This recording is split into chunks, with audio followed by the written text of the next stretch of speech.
Guys welcome back to the channel. बात करने वाले हैं कि सर हमारे पास तकरीबन 3 महीने बचे हैं एमबीसीटी के लिए। क्या हम जमनालाल बजाज क्रैक कर सकते हैं? क्या हम सिडनम क्रैक कर सकते हैं? इस वीडियो में मैं बात करने वाला हूं आपकी इंपॉर्टेंट टॉपिक्स, शॉर्ट टॉपिक के क्वेश्चंस, शॉर्ट पैटर्न क्या क्या आएंगे एंड आप बजाज कैसे क्रैक कर सकते हो, क्या आपकी मॉक स्ट्रेटेजी होने वाली है एंड आपका ओवरऑल कट ऑफ क्या होने वाला है।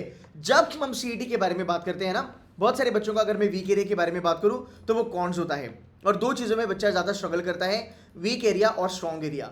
गलती पता है कहां पे होती है? गलती होती है कि हम वीक एरिया पे बहुत ज्यादा ही ना सीरियस होकर उसके ऊपर ध्यान देते हैं और उसमें मुझे लगता है कि सीईटी में अपना स्कोर उसी की वजह से खराब होता है। एक टॉपर जो है, जो बजाज में बैठा है, वो कभी भी अनसर्टेनिटी एंड सर्टेनिटी इन दोनों के बीच में खेलता है।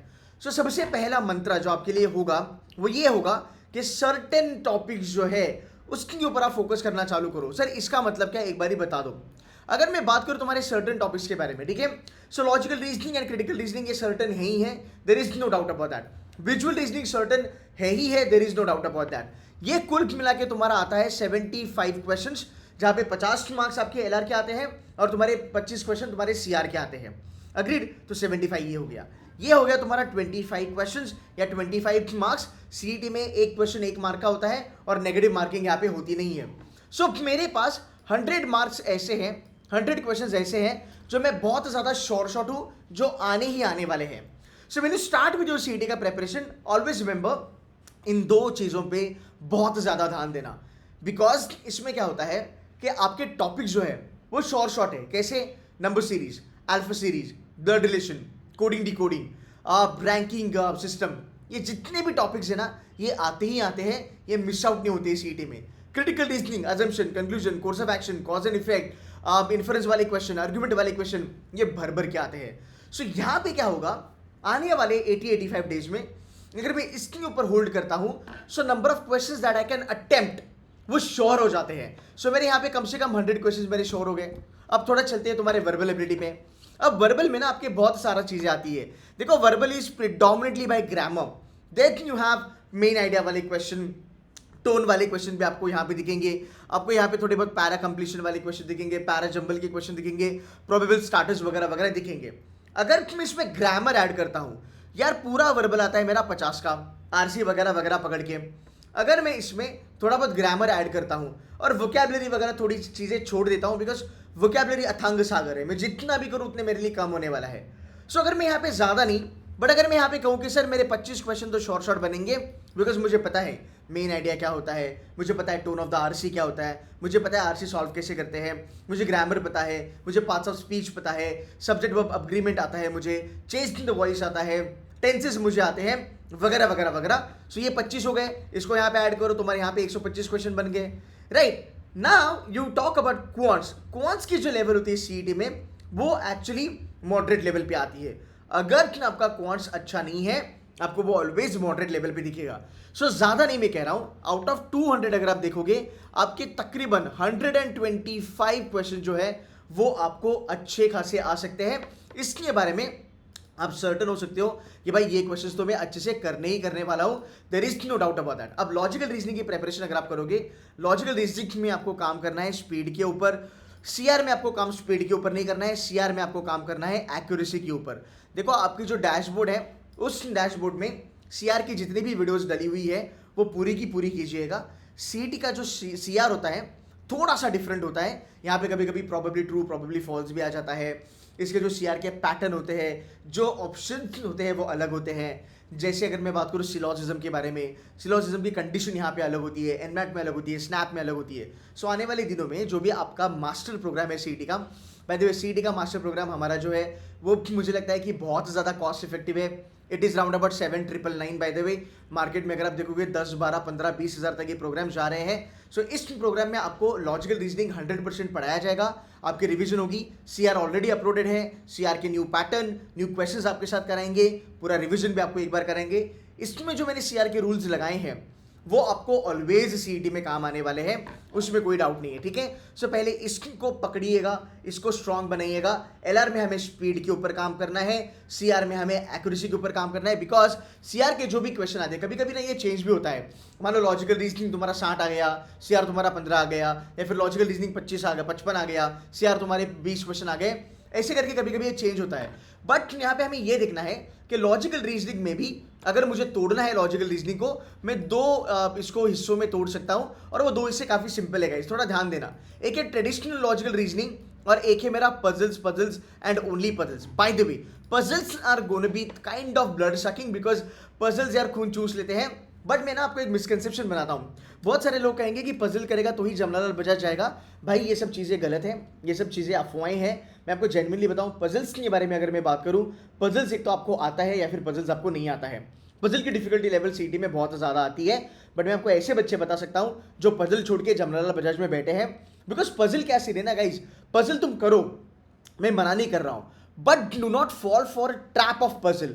बिकॉज अगर आप पजल पे फोकस करते हो, तुम अगर उसके ऊपर टाइम स्पेंड करते हो, मेहनत करते हो, तो वो ईगो बन जाता है। सो डे पे मैं बैठा हूँ, मैं सीटी लगा रहा हूँ, मेरे को लग रहा है कि भाई मैंने पिछले 3 महीने में पजल्स फोड़े हैं, मैंने 300 से ज़्यादा पजल्स लगाए हैं, मैं पजल कैसे छोड़ूंगा मेरी एग्जाम में।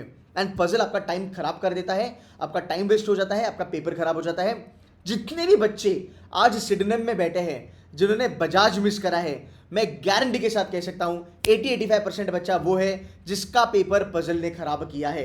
अब पजल में क्या आता है उसके बारे में बात करते हैं। पजल में सिंपल आता है भाई, तुम्हारा लीनियर पजल आता है, तुम्हारा सर्कुलर पजल आता है, इनवर्ड आउटवर्ड जो सिटिंग होती है वो आता है, फ्लोर बेस्ड पजल आता है, मैट्रिक्स बेस्ड पजल आता है। ऐसे बहुत सारे टाइप से पजल के जो आते हैं, बट ये मोटा मोटी आप लोगों के लिए ज़्यादा इंपॉर्टेंट होगा। अगर आप ये पजल्स करते हो, सिटिंग अरेंजमेंट कर लिया, फ्लोर बेस कर लिया, मैट्रिक्स कर लिया, सिलेक्शन कर लिया, स्केड्यूलिंग कर लिया, ये मैं भी अपने कैट में देखा होगा। बट यहाँ पे ना थोड़ी लेवल इसकी डाउन हो जाती है, कैट की इतना डिफिकल्ट आता नहीं है। ये पजल करना आप चालू करो। यहाँ पे ब्लड रिलेशन वाली भी पजल कभी कभी आ जाती है, कभी कभी डायरेक्शन वाली भी यहाँ पे पजल आ जाती है कॉम्बिनेशन करके। सो पजल आपको करना ही है, बट स्कोर बनता है ट्रेडिशनल लॉजिकल रीजनिंग से। कैसे रैंकिंग टेस्ट हो गया, सिलोजिज्म हो गया, ब्लड रिलेशन हो गया, कोडिंग डिकोडिंग हो गया, वगैरह वगैरह वगैरह। सो ये रहा आपका पजल का मोटा मोटा चंक। 75 मार्क्स यहाँ पे आते हैं। विजुअल रीजनिंग के बारे में अगर मैं बात करूं, विजुअल रीजनिंग के ना 25 क्वेश्चन आते हैं। But you know what, I tell you something, 25 में से बेर मिनिमम 15 क्वेश्चन आपके सीरीज वाले आते हैं मात्र। तो सीरीज पे आपको बहुत ज्यादा फोकस करना है। सीरीज के बाद अगर हम बात करेंगे, most important will be analogy. Analogy के बाद आपका water image, mirror image, odd one out, addition and deletion. ये वाले आपके जो विजुअल रीजनिंग वाले क्वेश्चन है बहुत ज्यादा आते हैं। अगर आप इस दुविधा में हो कि यार सिटू से मैं ज्वाइन करूं या ना ज्वाइन करूं, मैं आपको ज़्यादा नहीं कहूँगा। 2019 में मेरी जो पुणे वाला हमारा जो सेंटर है, जो अभी भी चालू है बाय द वे, आप पुणे में भी हमारी ऑफलाइन कोचिंग लगा सकते हो। मैंने एक वर्कशॉप करी थी पुणे में, वहाँ पे जाके देखना, आप YouTube पे उस वर्कशॉप को देख सकते हो। लगे तो मैं towards the end of the video वो वीडियो डाल दूंगा विजुअल रीजनिंग की। वो विजुअल रीजनिंग की वर्कशॉप है ना, 30 या 35 मिनट की है guys. That is the best video. उससे आपको पता चलेगा कि हमारी पढ़ाने की स्टाइल क्या है और हम कितना शॉर्टकट लेवल पे पढ़ाते हैं। बहुत सारे बच्चे जो बजाज में बैठे हैं, उन्होंने वो वीडियोस देख के ही उनके 15 से ज़्यादा क्वेश्चन बने हैं विजुअल रीजनिंग में। सो गाइस, विजुअल रीजनिंग हमारे हाथ में है। मैं ये नहीं कह रहा हूँ कि 25 के 25 क्वेश्चन तुम फोड़ पाओगे, बट ट्रस्ट में आप 20 क्वेश्चन तो आराम से टच कर पाओगे। अब ये वाला जो पार्ट है ना, ये वाला बच्चा बोलता है अरे ये बहुत डिफिकल्ट है, नहीं होगा, अरे ये बहुत ईजी है, मैं बाद में कर लूंगा, अरे ये तो हो ही जाएगा। इसमें क्या होता है ना, हमारी एक्यूरेसी यहाँ पे ना थोड़ी सी खराब हो जाती है। बट अगर हम यहाँ से मार्क्स अगर लेके आते हैं तो भाई ओवरऑल अपना बन जाता है। But I tell you something, visual reasoning के बिना पेपर आप फोड़ नहीं सकते हो। बिकॉज गाइस कैसे होता है ना, देखो एक इंजीनियर है उसका क्वांट बढ़िया है, एक नॉन इंजीनियर है जिसका वर्बल बढ़िया है। सब लोगों का लॉजिकल रीजनिंग थोड़ा बहुत बढ़िया होता ही होता है। सीआरपी में बहुत ज़्यादा बच्चा कंफ्यूज हो जाता है और विजुअल रीजनिंग में बहुत ज़्यादा बच्चा कंफ्यूज हो जाता है। विजुअल रीजनिंग को ये लोग नॉन वर्बल रीजनिंग भी बोलते हैं, जहाँ पे ऐसे बॉक्सेस वगैरह आते हैं ना, जहाँ पे छोटी छोटी इमेजेस होती है। Getting my point? सो अगर मैं बात करूँ सीआर एंड वीआर, ये 50 मार्क्स जो है वो थोड़े से मेक और ब्रेक हो जाते हैं। सो आपको इसके ऊपर बहुत ज़्यादा फोकस करना है। आपका टारगेट होगा ज़्यादा नहीं, अगले 3 महीने में अगर मैं देखूँ एक टारगेट पकड़ के चलो कि भाई हमें 200 से ज़्यादा या 300 से ज़्यादा विजुअल रीजनिंग के क्वेश्चंस बनाने ही बनाने हैं। मे व्हाट कम, जितना भी वीडियोस मैंने विजुअल रीजनिंग का डाला है मेरे डैशबोर्ड पे, सब शॉर्टकट वहाँ पे हमने बताए हैं, बस वो कर लो and you should be fine. ठीक है, coming back to verbal ability. Verbal में जब आप चालू करोगे, मेक श्योर करना कि आपका सबसे पहला फोकस होगा ग्रामर पे। आप पहले ग्रामर करोगे, उसके बाद पैरा कंप्लीशन, पैरा सिंबल पे आप जाओगे, मेन आइडिया टोन वाले वीडियो आप देखोगे, उसके बाद आरसी तो आपको आता है, आरसी थोड़ा बहुत हम कर लेंगे। इसके बाद आप वोकैबुलरी पे फोकस करोगे। वोकैबुलरी के लिए वर्ड पार मेड इजी कर लेना यार। देखो सिनोनिम, एंटीनिम वगैरह वगैरह आते हैं, बट मैक्सिमम चंक ग्रामर का आता है। सो अगर आप जितना मैं बोल रहा हूँ अगर उतना भी करोगे, वोकैबुलरी अगर आप छोड़ दोगे, राइट, इसमें ना एक चीज़ आती है क्लोज टेस्ट करके। बहुत सारे बच्चों को लगता है कि वोकैबुलरी बने, नहीं, वो होता है इंग्लिश यूसेज, उस शब्द का उस लाइन में क्या मीनिंग बैठता है, वैसे करके आपको उसको ऐड करना होता है। फॉर एग्जाम्पल मैं आपको बताऊँ, आपके पास एक पैराग्राफ दिया है, ठीक है, इस पैराग्राफ में इन्होंने फिल इन द ब्लैंक दिया है, फाइन, ये फिल इन द ब्लैंक में हमें कुछ वर्ड्स भरने हैं। नीचे हमारे पास ऑप्शन दिए हैं, ये 5 मार्क का आता है और कभी कभी ये 10 मार्क का भी आता है। मान लो ये 5 मार्क्स का अगर आ गया, 5 फिल इन द ब्लैंक्स दी जाती है। Fill in the blank number 1, मान लो यहाँ पे कुछ हमें ऐड करना है, इसके हमारे पास 5 ऑप्शन होते हैं और ये पाँचों के पाँचों आपके सिनोनिम्स होते हैं, ये अलग अलग शब्द नहीं होते हैं। सो यहाँ पे जो शब्द बैठेगा उसके लिए आपको 5 शब्द दिए हैं जिन सबका मीनिंग मोरलेस सिमिलर ही आता है। अब आप वोकैबुलरी पे यहाँ पे खेल नहीं सकते, आपको जो 5 में से एक शब्द है जो यहाँ पे बैठेगा वो सेंटेंस को मैच करना चाहिए। इसीलिए याद रखो, बहुत सारे मेंटर आपको ये बता नहीं पाएंगे कि cloze test is actually not vocabulary but English usage. इसकी वीडियोस भी आपको डैशबोर्ड पे मिलेगी, जाके देख लेना। मास्टर प्रोग्राम में बहुत कल्ट कंटेंट आपको मिलता है, वो कंटेंट यूज कर लेना, आपका पेपर अच्छा चले जाएगा। बाय द वे, ये हो गया आपका वर्बल एबिलिटी का पूरा। इसमें आपके 35-40 अटेम्प्ट्स बनने चाहिए, वोकैबुलरी को आपको छोड़ोगे तो, ठीक है। अब बात करते हैं क्वांट्स में। देखो क्वांट्स में ना मैं 2 तरीके से देखता हूँ। मैं सबसे पहले, अगर मेरा क्वांट्स खराब है, मैं सबसे पहले करूंगा डेटा इंटरप्रिटेशन। इसमें मैं करूंगा pie chart, bar graph, line graph, table understand करूंगा। इसके बाद मैं इसके शॉर्टकट पे काम करूंगा, जैसे हमारे रेसिप्रोकल वगैरह है उसके ऊपर मैं काम करूंगा, राइट। जैसे 1/4 इज इक्वल टू 25, सो 1/25 कितना होगा, 4%, राइट। ऐसे बहुत सारे शॉर्टकट्स मैं आपको सिखाऊंगा, डोंट वरी अबाउट इट, ठीक है। सो अब मैं पहले डीआई करूंगा। अब डीआई क्या होता है, डीआई कैलकुलेशन इंटेंसिव आता है, डीआई इजी नहीं आता, डीआई कैलकुलेशन इंटेंसिव आता है। सो मेरा टारगेट होगा कि अगर डीआई डिफिकल्ट आता है, भाई मैं डीआई फोड़ूं, बिकॉज मुझे पता है बहुत सारे बच्चा डीआई नहीं फोड़ पाएंगे, मुझे वहाँ पे कॉम्पिटिटिव एडवांटेज मिलता है, तो मैंने डीआई कर लिया। इसलिए आने वाले 3 महीने आपको डीआई पे बहुत मेहनत करनी है।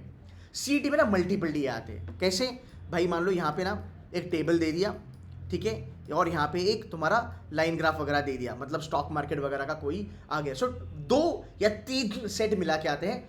सीईटी में मोस्टली 2 सेट ही आते हैं, बट सीईटी में आपको 3 सेट वाले भी पढ़ाएंगे। सो टेबल आया, लाइन ग्राफ आया और आपको एक पाई चार्ट भी हमने दे दिया। अब इसकी डिफिकल्टी लेवल बढ़ गई। ये वाले क्वेश्चन हमें स्टार्ट करना है सॉल्व करने के लिए, बिकॉज ये नंबर क्रंचिंग पे होता है। इसके बाद अगर हम मूव करेंगे अरिथमेटिक पे। Arithmetic is going to be make और ब्रेक। रादर अरिथमेटिक पे आप ज्यादा फोकस कीजिएगा। 50 में से आप देखो अरिथमेटिक के आपके भर के क्वेश्चन आते हैं। अरिथमेटिक हो गया, पूरा कर लो, लेवल 1 लेवल 2 कर लो, ज्योमेट्री बेसिक कर लो, नंबर सिस्टम बेसिक कर लो, अलजेब्रा बेसिक करो, चलेगा। अब ना सीईटी में क्या है, ज़्यादा सरप्राइजेस नहीं आते हैं थोड़े बहुत, पर ज़्यादा नहीं आते हैं। थोड़ा सा अच्छा लेवल पे अभी सीईटी आने लगा है, ज़्यादा स्विंग नहीं करता है सीईटी। सो इसमें आपको क्या करना है, बाकी जो चीज़ें आपको नहीं आती है ना, वो आप बेसिक लेवल पे करो। बट याद रखो, देखो क्वांट्स में बेटा, अगर आपके 50 में से मान लो अगर आप 20 क्वेश्चन करते हो मात्र क्वांट्स के, आप एक्सपेक्ट नहीं कर सकते कि मैं 20 से सीधा 50 का 50 टच करूंगा। You get it one, because देखो जो एरिया मेरा वीक है एज अ स्टूडेंट, उसमें मैं एक्सट्रीम लेवल पे जाके इंप्रूवमेंट नहीं कर सकता। बहुत सारे मेंटर ये आपको बताते नहीं है, आपको बेवकूफ़ बनाते हैं, कहते हैं कि भाई क्वांट्स करो, शॉर्टकट यूज करो, ये करो, फलाना करो। बट यार सिंपल सी बात है, अब हमने कैट करा, हमने स्नैप करा, हमने एनमैट करा, हमें पता है मेरा जो क्वांट्स है वो मैं इस लेवल से इस लेवल तक लेके जाऊंगा। बट भाई मैं इस लेवल से इस लेवल पे नहीं लेके जा पाऊंगा, because it has always been my weak area, और मैं उसको 3 महीने में कैसे इतना इंप्रूव करूँ। सो आई एम नॉट सेइंग कि यहाँ से यहाँ पे लेके जाओ, यहाँ से तुम यहाँ पे लेके चले जाओ, बेसिक करो, आपका काम बनेगा। एंड बाकी की चीज़ों पे ज़्यादा फोकस करो, बिकॉज स्टूडेंट्स क्या करते हैं, ये 50 मार्क्स के चलते वो पेपर जो 150 मार्क्स का है उसको वो भूल जाते हैं। तुम स्मार्ट बनो, तुम्हें 150 मार्क्स पे काम करो, ये 50 में से तुम्हारा 30 यहाँ पे आराम से निकल जाएगा। Number of questions that you can attempt is 180, which is more than enough यार, which is more than enough. अगर आपकी यहाँ पे एक्यूरेसी 80% की भी है ना, तो भी आप 145 प्लस हो, आप फिर भी बजाज यहाँ पे जा सकते हो, बिकॉज ऊपर के आप तुक्के भी मार सकते हो। जो 20 क्वेश्चन है, नेगेटिव मार्किंग यहाँ पे है नहीं, तो यहाँ पे कोई प्रॉब्लम है नहीं। सो बजाज के लिए अगर मैं देखूं 145 से लेके 150 plus is a very good score. So अगर मैं बात करूं, हमारे पास 90 दिन बचे हैं, at least by the end of January मैं 100 के ऊपर जाने की कोशिश करूंगा। By the mid of February मैं 120 125 तक जाने की कोशिश करूंगा। एट दैट इवेंचुअली मैं अपना स्कोर बढ़ा के 145 150 तक जाने की कोशिश करूंगा। ये आपका पूरा का पूरा टारगेट होना चाहिए। अब C2C का जहां तक सवाल है, हम आपको कैसे पढ़ाते हैं, हम 3 लेवल पे पढ़ाते हैं, ABC, विच इज नंबर 1 आप पूरा बेसिक करोगे, फिर हम आपको एडवांस लेवल सिखाएंगे जहां पे हम नया पैटर्न के बारे में बात करेंगे, हम चैलेंजर लेवल के बारे में भी बात करेंगे। बिकॉज CET में ना हर साल कम से कम आप देखो 20 से लेकर 30 क्वेश्चन आते हैं जो थोड़े से वियर्ड होते हैं, जिसकी डिफिकल्टी लेवल ऑफ डिफिकल्टी बहुत ज़्यादा होती है। सो हम यहाँ पे आपको प्रिपेयर कराएंगे। सो ये 3 लेवल की हमारी प्रिपरेशन होती है। Then comes expected new pattern, उसके लिए हम रेडी करेंगे एंड फिर हम आपको वर्कशॉप्स भी करवाएंगे। सो ये जो प्रोग्राम है CET का मास्टर प्रोग्राम में हमने ऑलरेडी लॉन्च करा है। हर वीक में आपके सेशंस होने वाले हैं। आपको पढ़ाने वाले जो है वो है Abhishek sir, he is a CMAT and CET topper, he is 99.99। Shikha ma'am is a CET topper by the way. मैं खुद भी सेशंस लेने वाला हूँ एंड मैं CET के ऐसे कुछ स्टूडेंट्स को लाने वाला हूं जिन्होंने 99 फोड़ा है एंड बजाज में कुछ बच्चे बैठे हैं, दोज आर ऑल्सो 99.98 99.99 परसेंटाइलर। से पूरा बजाज का जो टीम होगा वो आके आपको पढ़ाने वाला है CET के लिए। बट मेक श्योर करना कि CET में ना आपको 60-70 मॉक्स देने की जरूरत नहीं है। आपका टारगेट होगा कि ठीक है मैं जनवरी में मेक श्योर करूंगा कि चलो जनवरी में मैं 5-6 मॉक लगा दूं, फरवरी में मैं लेट्स से 10-12 मॉक्स लगा दूं। एक ओवरऑल ना 20-25 मॉक आपको लगाने हैं CET तक। इससे ज़्यादा अगर आप मॉक्स लगाते हो तो बढ़िया है, but not necessary. I think 20-25 mocks is more than enough for you to get into general Bajaj. So again CET doable है, क्रैकेबल है, ऐसा कुछ डिफिकल्ट है नहीं, बस आपकी प्रेपरेशन ढंग से होनी चाहिए। सो ये जो वर्कशॉप रादर ये जो प्रोग्राम है CET का, ये मास्टर प्रोग्राम क्यों है, बिकॉज ये वाले प्रोग्राम में क्रैश कोर्स भी आने वाला है आगे जाके, ये भी आपको मिलेगा फ्री ऑफ कॉस्ट। आपको बूस्टर प्रोग्राम भी मिलेगा फ्री ऑफ कॉस्ट, आपको वर्कशॉप्स भी मिलेंगी, आपको DD स्ट्रैटेजी वगैरह मॉक्स वगैरह यहाँ पे आपको सब कुछ मिलने वाला है।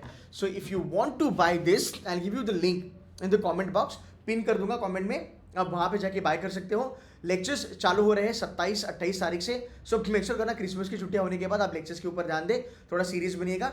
यहाँ पे आपको बहुत सारा कंटेंट मिलेगा, CET ओरिएंटेड कंटेंट मिलेगा, PDF के फॉर्मेट में मिलेगा। आपको 18 मॉक्स भी यहाँ पे मिलने वाले हैं और सेशंस हमारे चलेंगे अपने मार्च तक, बिकॉज मार्च 17, 18 और 19 अपना CET होने वाला है। एंड मुझे लगता है मोरलेस ये उसी टाइम पे होगा। अभी डेट में मुझे लगता नहीं ज़्यादा चेंजेस आने के चांसेस है, बट अगर आप पहले जल्दी चालू करते हो, डेट अगर थोड़ा बहुत चेंज भी हो गया आपके लिए एडवांटेज होगा, बिकॉज आप ज़्यादा देर तक पढ़ोगे, आपका रिविजन वगैरह ज़्यादा होगा हमारे साथ। So guys I hope this video was helpful. Bye the वे इस चैनल को सब्सक्राइब करते रहना, बिकॉज मैं भी यहाँ पे बहुत सारे वीडियोज़ डालने वाला हूँ। CET के टॉपर की भी वीडियोस यहाँ पे आने वाले हैं। सो आपको CET के लिए बहुत ज़्यादा स्ट्रैटेजीज यहाँ पे अच्छी मिलने वाली है। That's it from my side guys, that's it from my side by the way, and I hope to see you in the next video guys. Take care, bye bye.